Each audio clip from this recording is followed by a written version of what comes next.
Greater اسرائیل کی طرف انہوں نے بڑھنا تھا اور وہ بڑھ رہے ہیں. کتنا ایریا جو ہے وہ آلریڈی اپنے اس کے اندر شامل وہ کر چکے ہوئے ہیں.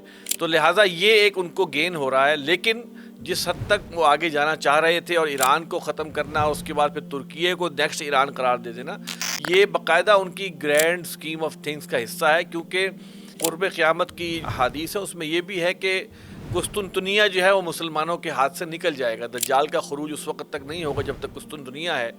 تو یہ اب چیزیں دیکھیں ان دا میکنگ نظر آ رہی ہیں کہ ترکی کے حوالے سے بات کی جا رہی ہے. لیکن پھر وہی بات ہے کہ ہم لوگ جو ہیں باری باری منتظر ہیں کہ پہلے کس کی باری آتی ہے، تو باقی ہم سمجھتے ہیں کہ ہم بچ گئے پھر ہماری باری.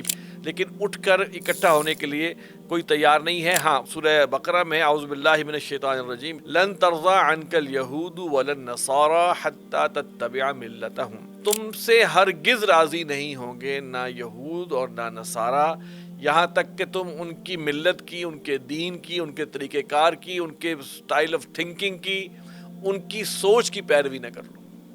ہمیں ہر لحاظ سے کسی بھی قسم کی خوش فہمی کو اتار کے پھینک دینا چاہیے. ترکی نے جتنا زور لگایا تھا کہ میں یورپ میں شامل ہو جاؤں، وہ بھی قابل شرم ہے.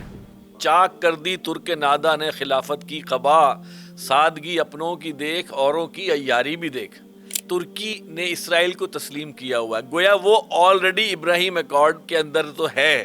اس کے ساتھ تقریباً 3 بلین کی ٹریڈ بھی ہوتی ہے.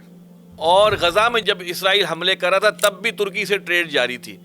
یہ قابض ریاست ہے. یہ ایک وہ جنگ ہے ابھی کہ جس کا ٹریلر ہوا ہے ابھی تک. سب سے پہلے جو اس کے ٹارگٹ ہیں وہ مسلمان ہیں. یہ چیزیں خوفناک ہو رہی ہیں. امت کو یا مسلمان ممالک کو جو ہے وہ ڈس انٹیگریٹ کر کر کے ایک ایک کر کے مارا جائے. وقت کی ضرورت ہے اس وقت کہ ہم سمجھ جائیں کہ ہم سب کے سب، عربی عجمی، سب کے سب جو ہیں وہ ٹارگٹ ہیں اور یہی شیطانی ایجنڈا ہے. مزید جو تیاریاں ہو رہی ہیں وہ جو ہیں وہ زیادہ خوفناک اور خطرناک ہیں اور ہمیں تقسیم کر کے جو ہے وہ ایک ایک کر کے جو ہے وہ ختم کیا جا رہا ہے. میں یہ کہتا ہوں کہ آج کے بادشاہ شاید بچ جائیں، ان کی نسلیں نہیں بچیں گے. اغیار کے پیسوں کے ذریعے اپنوں کے ہاتھوں ہم اپنا بیڑا غرق کرتے رہیں گے. وہ کسی بھی صورت میں جو ہے وہ مسلمانوں کو جو ہے وہ بخشنے کے لیے تیار نہیں ہے. تو ہمیں اس میں سمجھداری کا ثبوت دینا چاہیے، ذمہ داری کا ثبوت دینا چاہیے.